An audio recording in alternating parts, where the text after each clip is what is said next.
চলেছে ট্রেনের গলিতে। তো কিছু যাত্রী উঠবে, কিছু যাত্রী নামবে।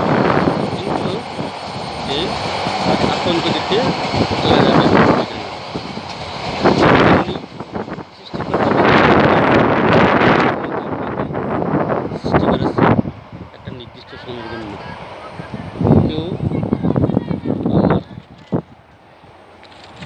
ইবাদত করি, কেউ করি না।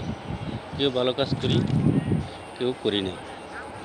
আল্লাহর তবুর কোনো ক্ষতি হবে না। পৃথিবীর সময় যখন শেষ হয়ে যাবে, ঠিকই আমাকে আপনাকে চলে যেতে হবে। ট্রেন যখন আসলো, কিছু যাত্রী উঠলো, কিছু যাত্রী নেমে গেল। ঠিক তেমনই আমার আপনার জীবনটা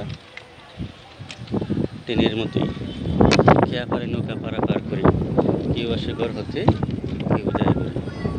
কেউ জন্মগ্রহণ করবে, কেউ মৃত্যুবরণ করবে। কেউ ট্রেনে উঠলো, কেউ ট্রেন থেকে নেমে গেল। এটাই জীবন, এটাই বাস্তবতা।